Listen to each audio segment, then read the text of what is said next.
Hello friends, percentage की आज हमारी 5वीं क्लास होगी। ओके, आज से पहले हम लोग 4 क्लासेस इसमें कर चुके हैं। उसमें कई सारे बेसिक कॉन्सेप्ट और कई सारे क्वेश्चंस हम लोग डिस्कस किए हैं। तो चलिए आज की क्लास शुरू करते हैं एक क्वेश्चन के साथ।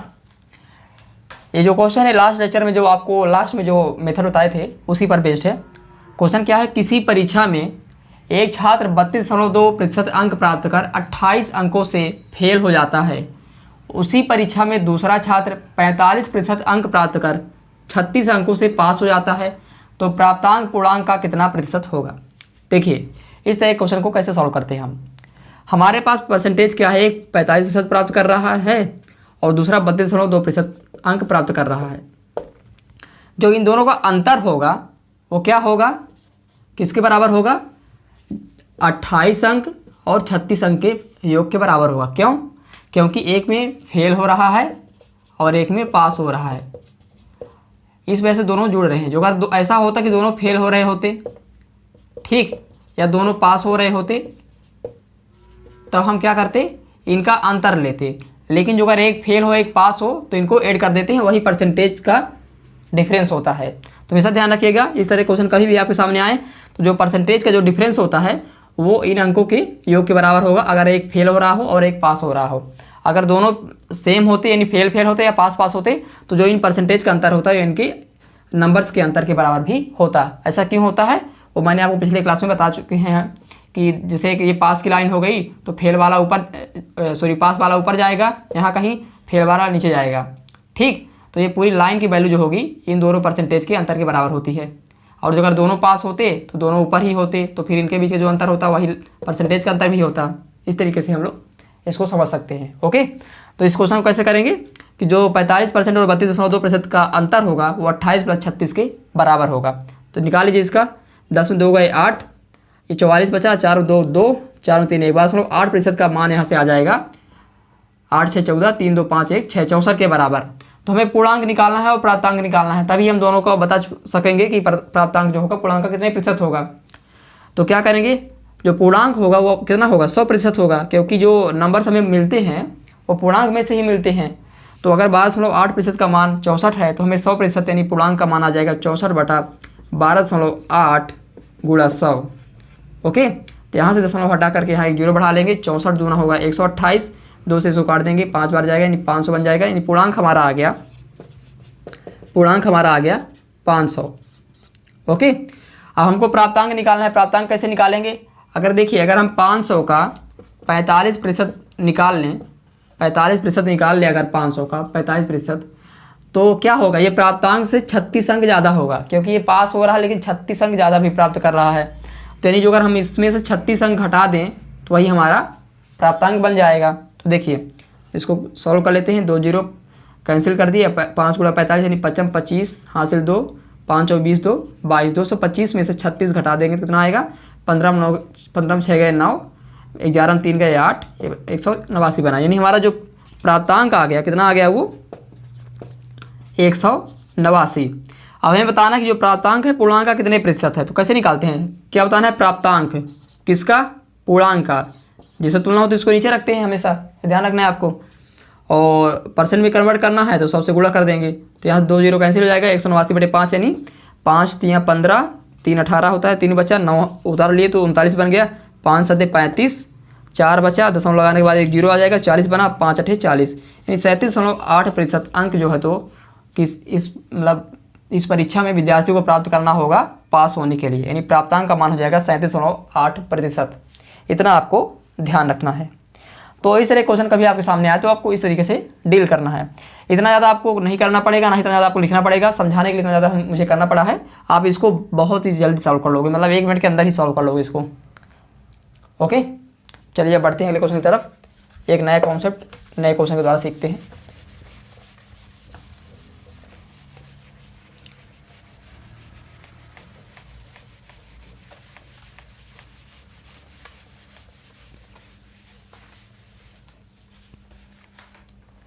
नेक्स्ट क्वेश्चन है हमारे पास, एक व्यक्ति अपनी संपत्ति का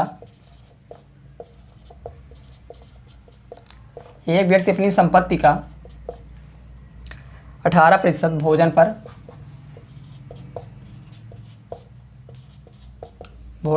पर खर्च करता है, 25% आवास पर खर्च करता है, ओके। और फिर उसके बाद 24% बीमा पर खर्च करता है, बीमा जैसे लाइफ इंश्योरेंस वगैरह होते हैं, ओके। इसके अलावा जो उसके पास बचता है उसका नहीं सॉरी इसके बाद 20% बैंक में जमा कर देता है। इन सब खर्चों के बाद 20% बैंक में भी जमा करता है, बैंक में जमा कर देता है। इतने खर्चे के बाद उसके पास 19,500 रुपये बच जाते हैं, शेष बच जाते हैं। तो क्या करना है, हमें उसकी कुल संपत्ति बतानी है कि उसकी कुल संपत्ति कितनी है, ये हमें इसमें बताना है। क्वेश्चन थोड़ा साइड में लिखा हूँ, बोल देता हूँ पूरा कि क्या हो रहा है कि एक व्यक्ति अपनी संपत्ति का 18% भोजन पर, 25% आवास पर, 24% बीमा पर और खर्च करता है और 20% बैंक में जमा कर देता है। इन सब के बाद उसके पास 19,500 रुपये शेष बच जाते हैं, ठीक। तो हमें बताना है कि उस व्यक्ति की कुल संपत्ति कितनी रही होगी। तो देखिए तेरे क्वेश्चन कैसे हम सॉल्व करते हैं। क्योंकि यहाँ पर सारे खर्चे को कुल संपत्ति में से कर रहा है, ठीक है ना, अपनी संपत्ति में से कर रहा है। तो मान लेते हैं कि जो उसकी संपत्ति है वो है 100% होगी ही, क्योंकि कोई भी चीज़ अपने आप में 100% होती है। तो जो उसकी कुल संपत्ति है कितनी होगी, 100% होगी, ठीक। अब क्या करते हैं हम 100 में से जितना भी खर्चा किया है उस सबको घटा देते हैं जोड़ करके। 18 + 25 + 24 + 20 इनको जोड़ करके घटा देंगे इतना %। तो 100% माइनस, देखिए इसको ऐड करते हैं, 8 5 13 4 17 हासिल 1 1 1 2 2 4 2 6 2 8 87%। ये कितना आ गया, यहाँ से 17% आ गया। और जो 17% बचा है खर्चा करने के बाद, वही यहाँ पर वैल्यू दे रखी है 19,500। यही 17% की वैल्यू हमारे पास आ गई 19,500। जब हमें कुल संपत्ति निकालनी है जो कि होगी अपने 100% होगी संपत्ति, तो 100% का मान हमें बताना है। तो कितना हो जाएगा 13 आएगा यहाँ पर, 100 में 87 घटाएंगे तो कितना आएगा 13 आएगा, ओके। तो 19,500 बटा 13 गुणा 100, इसको कैंसिल कर लेते हैं। 13 कम 13, 13 6 19 होता 6 बचा, 5 उतारेंगे तो बनेगा 65, 13 पंचे 65, ये 2 जीरो बचे हुए यहाँ पर, ये आ जाएगा 1500 गुणे 100 यानी 2 जीरो और बढ़ जाएगा, यानी आ गया 1,50,000 रुपये उसकी कुल संपत्ति रही होगी। इसलिए उसको इतने सारे खर्चे करने के बाद इतना रुपये शेष बचा है, ठीक ना। तो इस तरह क्वेश्चन कभी भी आपके सामने आए तो आपको क्या करना होता है कि 100 में से जितना भी खर्चा हो उन सबको हटा दीजिए, जो बचेगा वो जो दे रखा होगा शेष उसके बराबर होगा। और कुल संपत्ति पूछा तो 100% के बराबर कर दीजिए। और अगर यहाँ पर ये पूछा होता कि बीमा कितने रुपए का बीमा किया उसने, तो कैसे निकालते हैं आप। कुल संपत्ति हमारे पास आ गई 1,50,000, ठीक। बीमा कितना खर्च कर रहा है, 24% खर्च कर रहा है, तो इसका 24% निकाल लेते, ठीक। 24% इसका निकाल लेते, यही होता है बीमा पर खर्च। बैंक में जमा राशि पूछ लेता तो इसका 20% निकाल लेते, भोजन पर पूछ लेता तो 18%, आवास पर तो 25%, ठीक। तो इस तरीके को जो भी क्वेश्चन ये पूछे हम लोग इसको सॉल्व कर सकते हैं इस तरीके से। तो इस मेथड को आपको ध्यान रखना है। अगला क्वेश्चन इसी पर करेंगे, इसी तरह क्वेश्चन होगा, लेकिन उसमें जो खर्च कर रहा होगा वो 100 में से हर बार अपनी संपत्ति कुल संपत्ति में से नहीं कर रहा होगा। देखते क्या क्वेश्चन बनता है। इसमें 2 ही टाइप के क्वेश्चन बनते हैं, एक तो इस तरीके का बनता है और एक और जो बताने जा रहा हूँ आपको।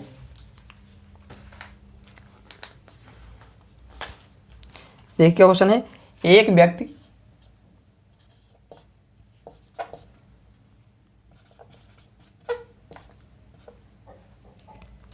अपनी संपत्ति का 40% अपनी संपत्ति का 40% ए को देता है, ठीक। पुनः शेष बचे, यहाँ आपको शब्द में ध्यान देना है, पुनः शेष बचे राशि का 25% वह बी को देता है, 25% वह बी को देता है, ठीक। पुनः शेष बचे राशि का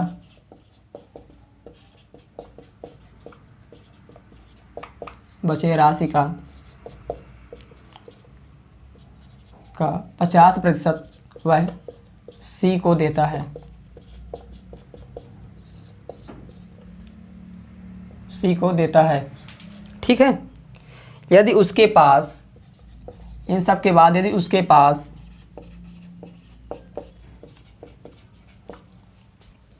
2160 रुपये शेष बचा हो, शेष बचा हो, तो उसकी कुल संपत्ति बतानी है हमें। देखिए पिछले वाले क्वेश्चन में और इस क्वेश्चन में क्या डिफरेंस है कि पिछली बार वो जितने भी खर्चे कर रहा था वो अपनी कुल संपत्ति में से कर रहा है, पर इस बार ऐसा नहीं है। क्या कर रहा, एक व्यक्ति अपनी संपत्ति का 40% ए को देता है, ठीक। उसकी मान लेते हैं कुल संपत्ति 100% रही होगी, उसका 40%, 100 का 40% कितना होगा, 40 होगा, ठीक। कुल संपत्ति 100 रही मान लो, तो 100 का 40% 40 होगा, 40 दे दिया वो ए को। आप क्या बोला, पुनः शेष बचे राशि का, मतलब 100 में से 40 घटाओगे तो शेष बचेगा 60।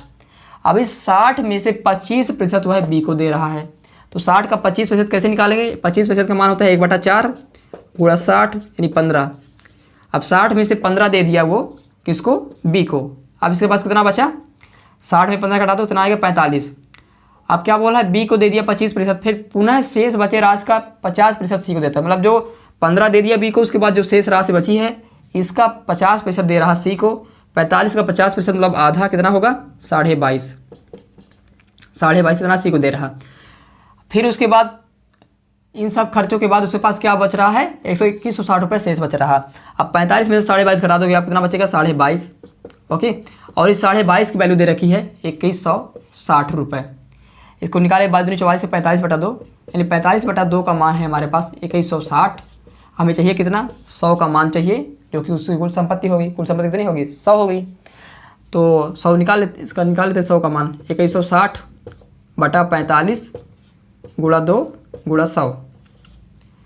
तो इसको सॉल्व कर लेते हैं। देखिए इसको 15 से काट दीजिए, 15 3 45, 15 1 कम 15, 6 21 66 बना, 15 चौको 60, फिर 6 आया 1 0, 15 चौको 60, 144 बना, फिर 3 से काट देंगे, 3 चौक 12, 3 8 24, 48 दूना 96 गुणे 100, 9600 रुपये उसकी कुल संपत्ति आ गई। तो इस तरह के क्वेश्चन में क्या करते हैं, एक ट्री बनता है हमारा, पहले आप 100 मानोगे, उसमें से जितना दे दिया उसको अलग करो, फिर जो शेष बचे उसमें से अगली बार डिवाइड करना होता है। तो इस तरीके से इस तरह के क्वेश्चन को सॉल्व करते हैं। तो इस तरह के क्वेश्चन में 2 टाइप का बनता है, इन दोनों टाइप को आपको ध्यान रखना है। ओके, आप यहाँ पर जो है 100 में से 40 25 50 सब जो घटा दोगे तो फिर कहानी खराब हो जाएगी। चलिए बढ़ते हैं अगले क्वेश्चन की तरफ, जिसमें एक नया कॉन्सेप्ट सीखेंगे, उसको सॉल्व करने का नया तरीका सीखेंगे। आपको इन सारे क्वेश्चन को ध्यान रखना पड़ेगा, ठीक है ना, क्योंकि हर क्वेश्चन का सॉल्व करने का जो तरीका है अलग है। ये हर टाइप के क्वेश्चन मैं आपको सॉल्व करा रहा हूँ। इसको आप समझ सकते हैं मिसलेनियस टाइप, क्योंकि इनका कोई एक निश्चित तरीका नहीं होता है। हर तरह हर जो क्वेश्चन नया क्वेश्चन है वो हर को सॉल्व करने का एक नया तरीका है, ठीक। देखिए जो अगला क्वेश्चन हमारे पास क्या है, ये भी बहुत अच्छा क्वेश्चन है। इससे क्वेश्चन मतलब काफ़ी एग्जाम में बनते हैं इस तरह क्वेश्चन। इसका कॉन्सेप्ट आपको बहुत ज़्यादा महत्वपूर्ण है ये वाला। ताज़े फल में 68% पानी है, ताज़े फल में 68% पानी है। और आपको एक चीज़ बता दो, आप लोग ज़्यादा ट्रिक्स के चक्कर में मत पड़ना, क्योंकि वहाँ से अगर आप ट्रिक्स बार बार जो बुक्स में लिखे रहे होते हैं फार्मूले, ट्रिक्स के कुछ भी फार्मूले लिखे होते हैं ना बुक्स में ट्रिक वाले, उनको जो अगर आप याद करने लग जाओगे ना तो बहुत सारे होते हैं, उनके चक्कर में आप पूरी मैथ ख़राब कर लोगे। आप कॉन्सेप्ट पर ध्यान दो, जिस तरीके से मैं पढ़ा रहा हूँ आप उसको प्रैक्टिस करो, आपकी स्पीड अपने आप बहुत अच्छी हो जाएगी और कोई भी नया क्वेश्चन आएगा उसको भी आप आराम से सॉल्व कर लोगे। ठीक है, ताज़े फल में 68% पानी है, जबकि सूखे फल में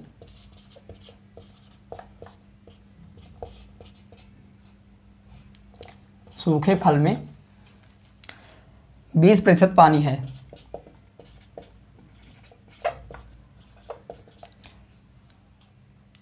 तो 100 किलोग्राम ताजे फल से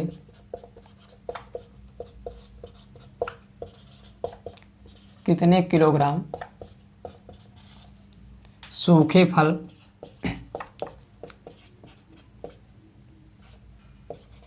प्राप्त किए जा सकते हैं।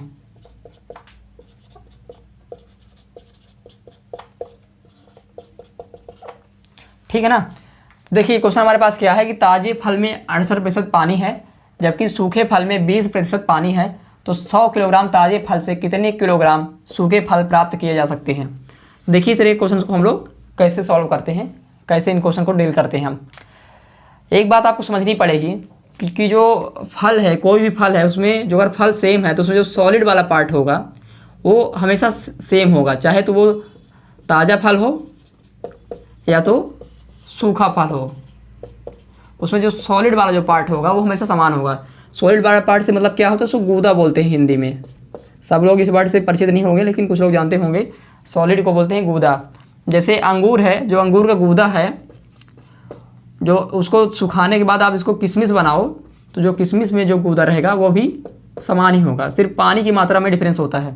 अंगूर में पानी की मात्रा ज़्यादा होती है, किशमिश में कम होती है। ठीक वही चीज़ यहाँ भी होगा कि सूखा फल और ताज़ा फल में जो सॉलिड वाला पार्ट होगा वो समान होगा। तो बस इसी से हम इस क्वेश्चन को सॉल्व कर लेंगे, इसी कॉन्सेप्ट से।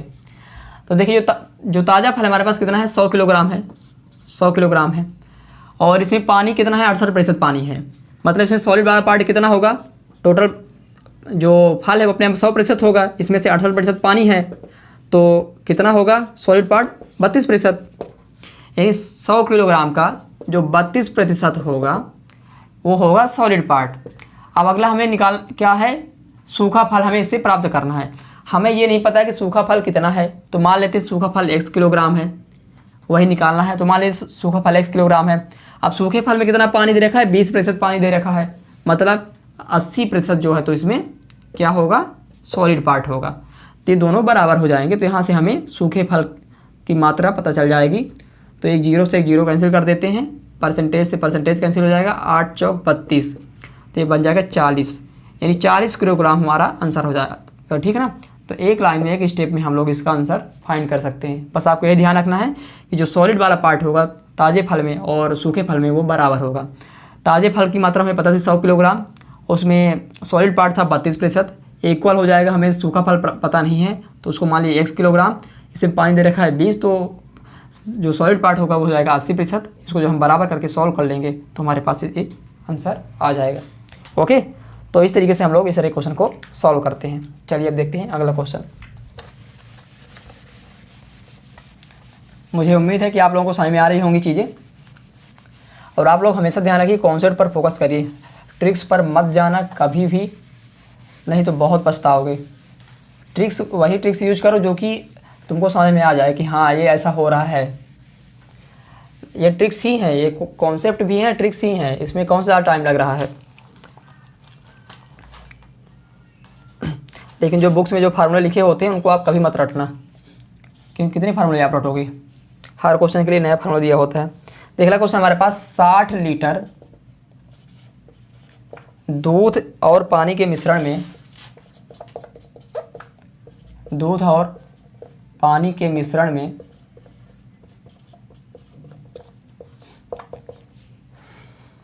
20% पानी मिला है।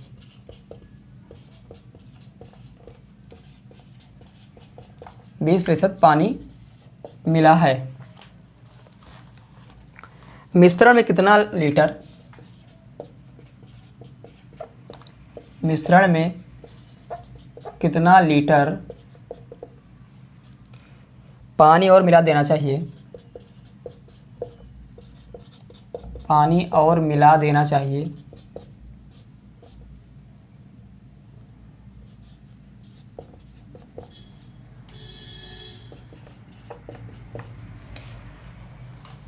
कि बने मिश्रण में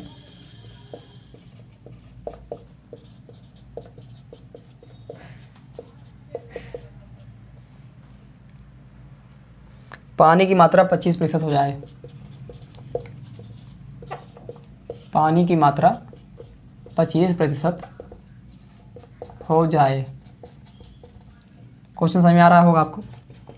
क्या बोल रहा है कि 60 लीटर दूध और पानी का मिश्रण है हमारे पास, उसमें 20% पानी मिला हुआ है। तो मिश्रण में कितना लीटर पानी और मिला दें कि जो पानी की मात्रा हो 25% हो जाए। मतलब 60 लीटर का मिश्रण है हमारे पास, ठीक, 7 लीटर का मिश्रण है। इसमें पानी दे रखा है 25%, तो इसका 25% सॉरी 20%, तो 20% इसका निकाल लो। 20% मतलब 1/5 गुणे 60, यानी 12 पंचे 60 होता है, यानी 12 लीटर इसमें क्या है, पानी है। इतना पानी है इसमें। तो दूध कितना होगा, 60 में 12 घटा दो, यानी 48 लीटर इसमें क्या होगा, दूध होगा। अब क्या बोला है कि इसमें पानी कितना मिला दें कि मिश्रण में पानी की मात्रा 25% हो जाए। तो देखिए, पहले पानी है 12 लीटर और दूध है 48। अब क्या बोल रहा है कि पानी कितना मिला दे। मान लो कि पानी x मिला दे। हमेशा ध्यान रखना, पानी को पानी में ही मिलाओगे। कभी आप मिश्रण में डायरेक्ट पानी ऐड मत कर देना कि 60 प्लस जितना भी दे रखा हो कुछ भी ऐड कर दो, ऐसा नहीं होता है। आप पहले क्या करेंगे, पानी और दूध की मात्रा अलग अलग निकाल लेंगे मिश्रण में से, और इसके बाद आप बोल रहा है पानी में और पानी ऐड करने के लिए बोल रहा है, तो पानी आ गया 12 हमारे पास, उसमें 1 लीटर पानी और ऐड कर दो। तो क्या हो रहा है कि पानी की मात्रा अब हो जा रही है 25%, यानी पानी की मात्रा हो गई 25%। ऊपर पानी का रेशियो लिखे हैं ना, ये पानी है पूरा, तो पानी का रेशियो लिखेंगे ऊपर। पानी की मात्रा हो गई 25%। जब पानी की मात्रा 25% हो गई तो कितना बचेगा, दूध 75% बचेगा, क्योंकि अपने आप में तो 100% होगा पूरा मिश्रण, उसमें से 25% हो गया पानी, तो 75% बचा दूध। ऐसा मत कर देना कि 25/100 कर दो। ओके, तब देखिए 25 से इसको काट दीजिए, 25 3 75, परसेंटेज से परसेंटेज अपना कट जाएगा, तो बन जाएगा 3 से यहाँ 48 काट दो 16 बार जाएगा, यानी 12 + x बराबर बन जाएगा 16, क्योंकि यहाँ सब कुछ करके यहाँ 3 बच गया था। तो x बराबर कितना आ जाएगा, 16 में 12 गए 4, यानी 4 लीटर पानी आपको और ऐड करना पड़ेगा। तो फिर आपके पास क्या हो जाएगा, 25% हो जाएगा पानी मिश्रण में। तो इस तरह क्वेश्चन को ऐसे हम लोग सॉल्व कर लेते हैं। ओके, सिंपल सा क्वेश्चन था। तो इसमें अभी परसेंटेज की 5वीं क्लास थी, एक क्लास और होगी जिसमें आपके सारे टाइप के क्वेश्चंस कवर हो जाएंगे। उसके बाद इसमें हम लोग प्रैक्टिस करेंगे क्वेश्चंस की। तो ये वीडियो आपको कैसा लगा आप हमें कमेंट करके जरूर बताइएगा। और जो अगर कोई भी डाउट आ रहा है क्वेश्चन में, कुछ भी आपको समझ नहीं आ रही चीज़ें, ठीक है ना, या कि कोई भी आपके सुझाव हैं, तो आप कमेंट करके ज़रूर बताइए, ठीक है। और आप लोग पूरा मन से पढ़िए, कोई भी एक बुक सॉल्व किया करिए, और उसके जो क्वेश्चंस आपको प्रॉब्लम क्रिएट करें उसको आप कमेंट करके पूछिए।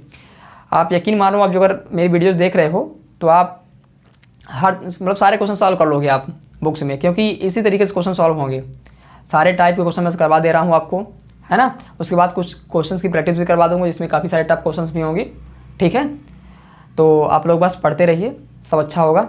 आपको मैथ्स जो अगर एक भी नहीं आती तो भी मैथ्स आपको आने लगेगी, जो अगर आप फोकस रहोगे तो, है ना, मेहनत करनी पड़ेगी आपको, ठीक है। धन्यवाद।